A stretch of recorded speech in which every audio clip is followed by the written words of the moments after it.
Apressa-te, por meio de Deus, em tornar-se rico.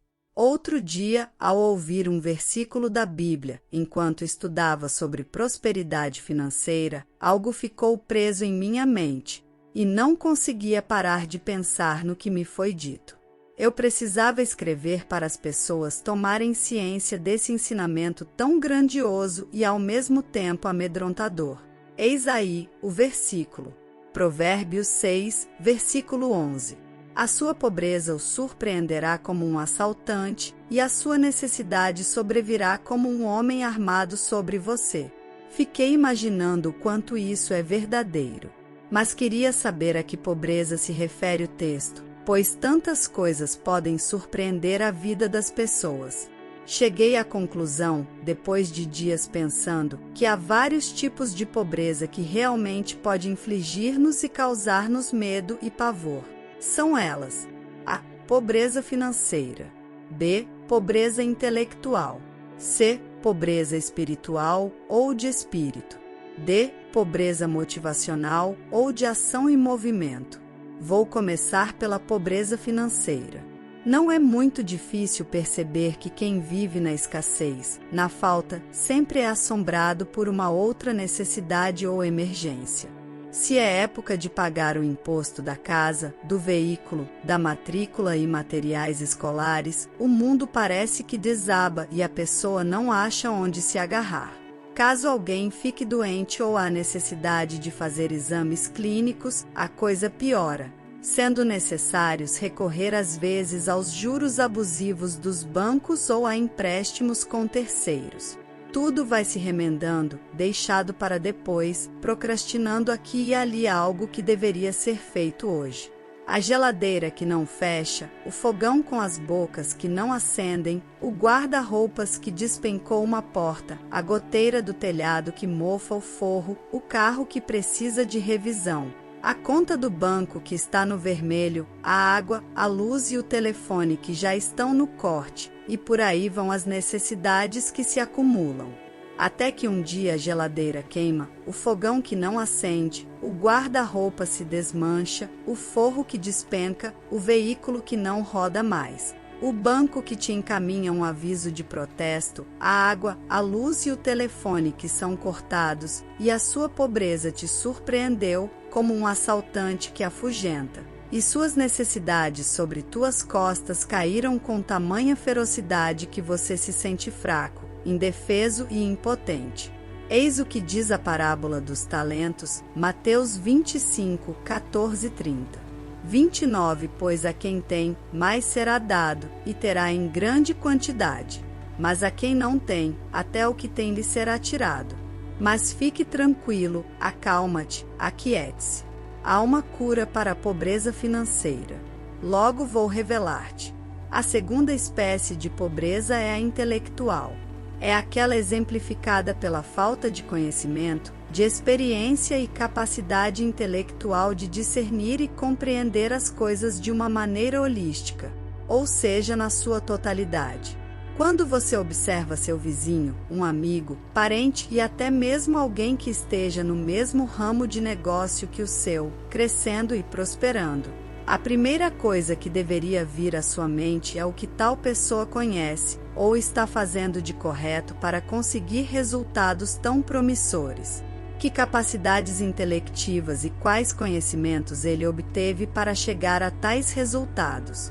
Ninguém investe o seu dinheiro se não tiver um pouco de conhecimento na área, ou pelo menos uma capacidade intelectiva para discernir e entender que faz parte do processo de geração de riqueza o investir. Ao adquirir conhecimentos diversos, você se abre para o mundo e o mundo descancara para você. Como pode querer ler um livro, um artigo ou um texto escrito em inglês que poderia acrescentar-lhes anos de experiência no seu ramo de negócio, na sua vida profissional ou ao seu patrimônio intelectual, se você nunca se motivou a aprender uma outra língua? Como espera adquirir a sabedoria dos filósofos se não consegue se abster dos aplicativos de redes sociais a fim de dedicar uma hora que seja ao estudo dos maiores pensadores da humanidade? Como esperar ser influente, determinar valores, discutir, persuadir e compartilhar conhecimentos e história, se prefere a televisão e os celulares. Em vez de absorver a sabedoria dos grandes clássicos da literatura mundial, como espera prosperar no seu ramo de negócio, no seu trabalho, na sua empresa, na sua vida profissional, se acha que o que sabe é suficiente, sendo que por detrás desta suposta autossuficiência se esconde a preguiça, a ociosidade e a procrastinação, muitas vezes alimentadas por horas, meses e até anos, com o tempo perdido com inutilidades da internet e das redes sociais. A cura? Daqui a pouco. Passemos para a terceira espécie de pobreza, a pobreza espiritual. Essa talvez seja a mais complexa, pois ela reflete sobre as outras e as outras repercutem seus reflexos sobre ela, de tal maneira que fica difícil caracterizar qual surgiu primeiro. Quem vive num estado de pobreza financeira permanente, obviamente se encontrará no abismo da pobreza espiritual, e não adianta querer se enganar que há pessoas pobres, ricas de espíritos que não há. O que vemos é apenas uma casca, um simulacro daqueles que tentam se esconder por detrás de um sorriso atraente e brincadeiras contagiantes, e uma aparência de alegria e felicidade. A pobreza espiritual se revela por várias maneiras, entre elas, pela mediocridade em tratar assuntos relevantes como família e amigos, pela incapacidade de participar de eventos sociais e familiares, pela necessidade do isolamento, pelo modo arrogante, prepotente de lidar com as pessoas, pelo egoísmo, avareza e soberba com que são tratados os assuntos financeiros, pela falta de sensibilidade com as mazelas do mundo, pelo afastamento de uma doutrina religiosa ou quando investido em alguma religião, pela aparência arrogante e soberba da posse da sabedoria espiritual, e o que é mais importante, se revela quando a pessoa se vê incapaz de modificar-se, de conhecer-se, de aceitar novas ideias, de permitir que outras pessoas expressem suas opiniões e correntes ideológicas. Se for o seu caso, e espero realmente que não seja, e se quiser, a cura. Espere apenas por um pouco. Vamos tratar agora da última, mas não menos relevante espécie da pobreza.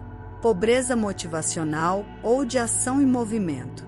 Acho que o próprio nome diz tudo. Bastava o título e mais nada. Se há uma coisa que traz infortúnio, miséria e pobreza em todas as suas espécies, é a falta de motivação, de propósito, de ação, de movimento. Ninguém pode viver neste mundo sem um propósito para sua vida, sem uma motivação que o faça acordar cada dia mais cedo. E não estou falando apenas do trabalho e cumprir as obrigações que a todos cerceiam, estou falando de algo maior, de algo transcendente. Não é apenas construir uma casa, comprar um carro e juntar um tanto de dinheiro para a velhice.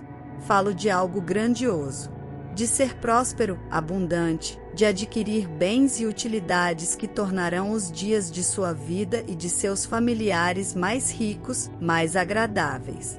De construir não apenas uma humilde casinha, num canto esquecido de uma cidadezinha perdida no mapa. Falo de construir algo maior, duradouro, que sirva a você, aos seus filhos, aos seus netos e toda a sua geração. E não é apenas no caminho das coisas materiais que podemos ser grandes.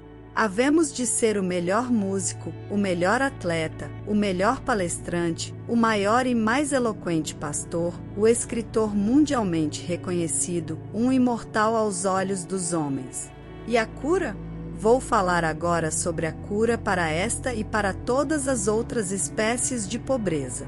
A cura para a pobreza financeira. Deus e você. Deus como fonte criadora de toda sorte de recursos e oportunidades. Você como merecedor da terra prometida, do reino de Deus, que absorve todas as oportunidades, energiza-se com as melhores palavras, se abastece dos mais ricos pensamentos e se alimenta com as mais belas imagens de abundância e prosperidade.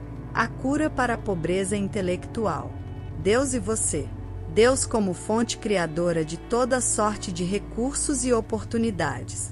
Você como merecedor da sabedoria e de todo conhecimento, que se apraz ao dedicar horas nas escritas dos sábios filósofos, dos imortais escritores da literatura mundial, ou se embriaga dos momentos prazerosos da aquisição de recursos intelectuais vindos das diversas fontes, como a história, a física, a química, a biologia e os estudos técnicos de sua profissão ou de sua área de atuação. A cura para a pobreza espiritual. Deus e você. Deus como fonte criadora de toda sorte de recursos e oportunidades. Você como dádiva da criação, como semente nascida do manancial inesgotável da suprema consciência cósmica. Você que cura a si mesmo, quando perdoa, ama, sorri, quando se devota a Deus, quando age com carinho, caridade, fraternidade, quando deixa de lado o egoísmo, a raiva, o ódio, a cobiça, a inveja, o medo, a depressão, a avareza, a injustiça. Quando você se ilumina, não para dentro, mas para fora, não para você, mas para os outros. A cura para a pobreza motivacional ou de ação e movimento. Deus e você. Deus como fonte criadora de toda sorte de recursos e oportunidades. Você como agente de poder, de ação, de movimento. Centelha divina que nega a ociosidade, a procrastinação, a preguiça, a inércia. Potência divina que recusa-se a conviver com a pobreza financeira, intelectual, espiritual e motivacional. Por conhecer a grandeza de Altíssimo, nele sustenta seu alicerce. Quando você fica ansioso para ver o arco-íris enquanto a tempestade ainda cai, é sinal de que acredita em Deus, em sua força e poder, e que ela, a tempestade, é apenas um instante, um momento para nos alegrarmos com a luz, o brilho e a vida que nos esperam daqui a pouco. Para qualquer que for sua pobreza, há uma cura. Ela advém de Deus e de sua própria intenção em se desfazer desse estado.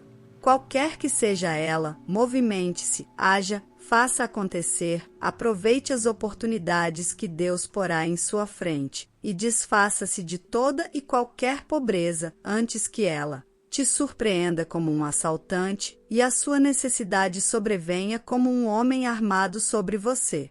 Na dúvida, apressa-te, por meio de Deus, em tornar-se rico.